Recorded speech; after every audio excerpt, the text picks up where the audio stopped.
ఎవ్వరు చూసినా మోమోస్‌కి పెద్ద ఫ్యాన్ అయిపోయారు. అంతగనం ఏముందో దాంట్లో టేస్ట్ అని చెప్పి మనం కూడా ట్రై చేద్దామని చెప్పి ఫస్ట్ టైం నేను బయట కాకుండా ఇంట్లో ట్రై చేశానండి మోమోస్. అసలు ఫస్ట్ టైం తిన్నాను నేను కూడా. నాకైతే చాలా చాలా నచ్చింది. నేను కూడా అందరిలాగా ఫ్యాన్ అయిపోయాను మోమోస్‌కి.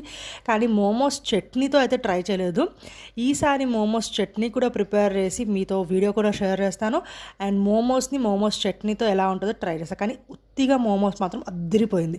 మరి దీని రెసిపీ చూసేద్దామా? నేను ఇక్కడ ఒక చిన్న టీ గ్లాస్ అంతా మైదా పిండిని తీసుకున్నాను. దాంట్లో రుచికి సరిపడా అంత ఉప్పు వేసాను. అలాగే ఒక టేబుల్ స్పూన్ ఆయిల్ వేసి బాగా మిక్స్ చేయండి. ఆయిల్ బదులు మీరు ఘీ అయినా వేయచ్చు, బటర్ అయినా కూడా వేయచ్చు. ఆ తర్వాత కొద్దిగా వాటర్ వేసుకుంటూ ఇలా మెత్తగా పూరీ పిండిలాగా చాలా ఎక్కువసేపు మనం దాన్ని నీట్ చేయాలన్నమాట. అప్పుడే అది సాఫ్ట్గా ఉంటుంది. ఆ తర్వాత ఇక్కడ మనం మోమోస్ లోపలికి స్టఫింగ్ చూసుకుందాము. నేను ఇక్కడ ఒక ప్యాన్ పెట్టుకొని దాంట్లో ఒక టేబుల్ స్పూన్ ఆయిల్ యాడ్ చేసి దాంట్లో చిన్నగా కట్ చేసుకున్న అల్లం వెల్లుల్లిని యాడ్ చేద్దాం. అవి కాస్త వేగిన తర్వాత దాంట్లో చాలా చిన్నగా కట్ చేసుకున్న క్యాబేజ్ అండ్ క్యారెట్ వాటిని కూడా మంచిగా ఫ్రై చేసిన తర్వాత మనం దీంట్లోకి ఒక మీడియం సైజ్ ఉల్లిపాయని చిన్నగా కట్ చేసుకొని వేసుకున్నాను. అలాగే ఒక పచ్చిమిరపకాయని కూడా చిన్నగా కట్ చేసుకొని వేసుకున్నాను. అండ్ మెయిన్ స్టెప్ ఏంటంటే మోమోస్ స్టఫింగ్లో ప్రతి ఒక్క వెజిటేబుల్స్ని కూడా మనం చాలా ఫైన్గా చిన్నగా కట్ చేసుకోవాలి.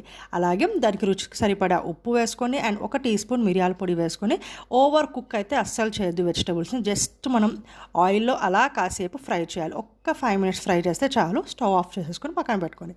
ఇక్కడ నేను ముందుగా మిక్స్ చేసి పెట్టుకున్నాం కదా మైదా పిండిని, వాటిని చిన్న రౌండ్ బాల్స్ లాగా మనం చేసుకోవాలి. చిన్నగా అంటే దూద్ పేడ ఉంటుంది చూడండి, ఆ సైజులో బాల్స్ తీసుకొని వాటిని ఇలా మంచిగా మనం పూరీని ఎలా చేసుకుంటామో అలాగా ఒత్తుకోవాలి. దాంట్లో మనం జస్ట్ 1.5 టీ స్పూన్ స్టఫింగ్ని పెట్టేసుకొని ఇలా మనం క్లోజ్ చేసుకోవాలి. మోమోస్ ఎలా ఉంటే ఆ షేప్లో చాలా వెరైటీస్ ఆఫ్ మోమోస్ షేప్స్ ఉంటాయి.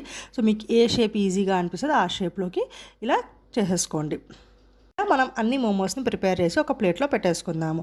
ఇప్పుడు మనం వీటిని స్టీమ్ చేయాలి కాబట్టి మీరు కావాలంటే ఇడ్లీ పాత్రలో చేసుకోవచ్చు, లేకపోతే ఆవిరి కుడుము ఉంటుంది చూడండి ఆ పాత్రలో అయినా చేసుకోవచ్చు. సో ఇడ్లీ పాత్ర అయితే వాటిని మంచిగా ఆయిల్తో గ్రీస్ చేయాలి, లేకపోతే ఆవిరి కుడుములో పెట్టుకుంటే ఆ పాత్రనైనా ఆయిల్తో గ్రీస్ చేయాలి. కింద ఒక 1 గ్లాస్ వాటర్ తప్పకుండా మనం ఇడ్లీలు ఎలా చేసుకుంటాం అలాగే వాటర్ వేసేసి వాటిని అయితే పెట్టేసుకోవాలి.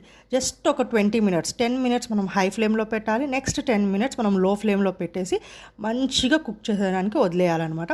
చూడండి ఇలా అన్ని వైపులు కూడా మనకు కలర్ అనేది చేంజ్ అయ్యింది. అంతేనండి, మోమోస్ ప్రిపేర్ అయిపోయినట్టే.